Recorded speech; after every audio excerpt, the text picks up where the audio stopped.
Thank you for watching this video.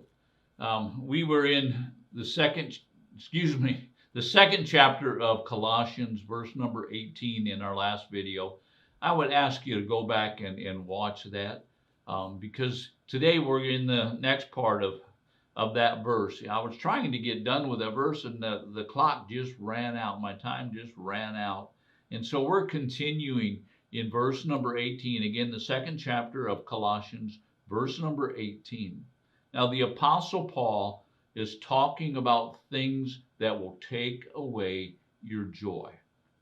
And one of the things that will always sap your joy is what Paul calls self-abasement. And basically what self-abasement is a false humility. In other words, saying and thinking things, I'm no good, I'm just a wretch, I'm a sinner, all of those things.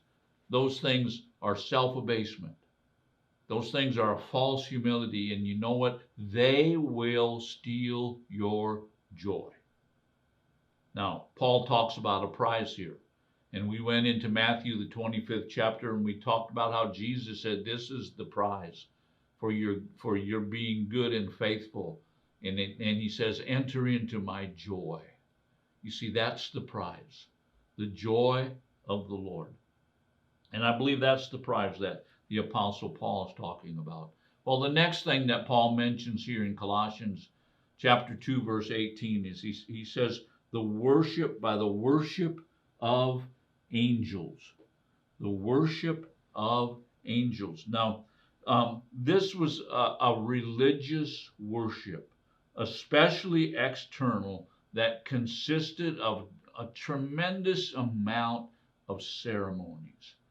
Now, talking about the Colossian people, there were people in the Colossian church that, as believers, that got caught up and were losing the prize of their joy, not their salvation, but of their joy.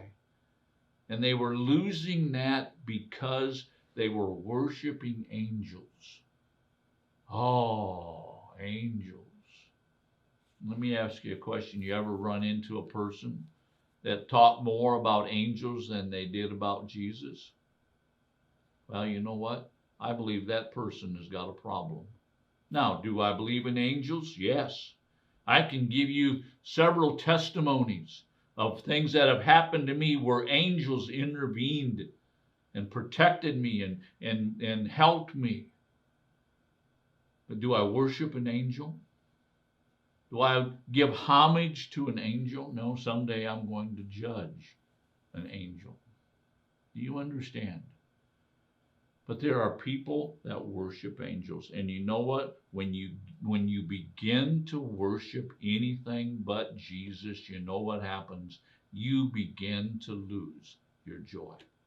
When you begin to think, I've got to do this, and I've got to set this here and this there, and I got to put everything in order in my house for the angels so that they're entertained, you know what? You're going to lose your joy. And that's the prize of your salvation. The next thing that Paul mentions, he says, by taking a stand on visions. The Colossians were snared by heresy. And a lot of this heresy came because someone had a vision. And then they would say, now this vision is from God. This vision is right. Oh, I had a vision of you. And there was a car accident.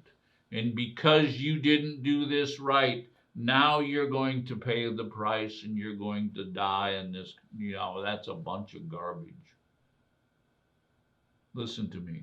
I believe in visions. I've had visions. But visions always glorify Jesus. Visions always edify and bring joy to the person. Do you understand? Don't worship visions. Don't look for visions. Look for Jesus. Let him speak to your heart. Let him guide you in whatever way he wants, which would include visions. But make Jesus the Lord. Make him the center of your life. Now, the Colossians were losing their prize. They were losing their joy. They were losing all the satisfaction of what Jesus has completed for them because they were constantly running after visions. Beware. Beware of people that are come to you and say, I had a vision of you. I had a vision and this is what happened. Judge it. Make sure that it abides by Scripture. Make sure that it glorifies Jesus and what he did on the cross. Make sure that it edifies the saints. You understand? Visions.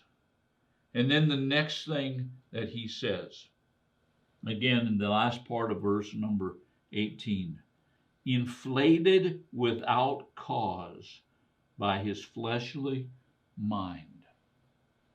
What's this person doing? This person has got a mind that's inflated. What's he talking about? He's talking about someone that's so proud. Oh, I had this vision. Oh, I had an angel come and drink coffee with me today. Oh, do you understand? These people's minds are inflated. Their minds are inflated. Now, what does Paul say?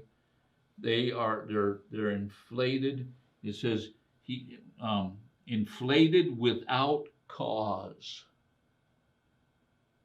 In other words, they're inflated with no purpose whatsoever.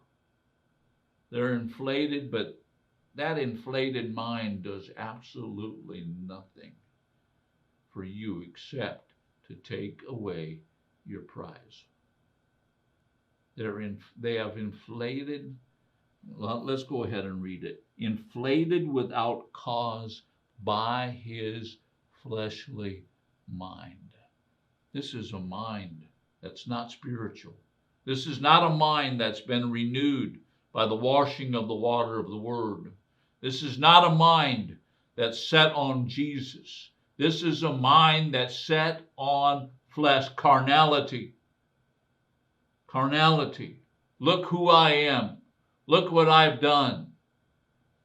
It's a fleshly mind. And you know what? A fleshly mind will always rob you of the joy of your salvation. You know what? When I go to Jesus, I say, Jesus, thank you. Thank you for dying for me. Thank you for all that you've done for me. You see, that's not a fleshly mind. That's a spiritual mind because it's set on Jesus. Hey, I hope you join us again tomorrow as we continue our study here in the book of Colossians. Thank you for watching.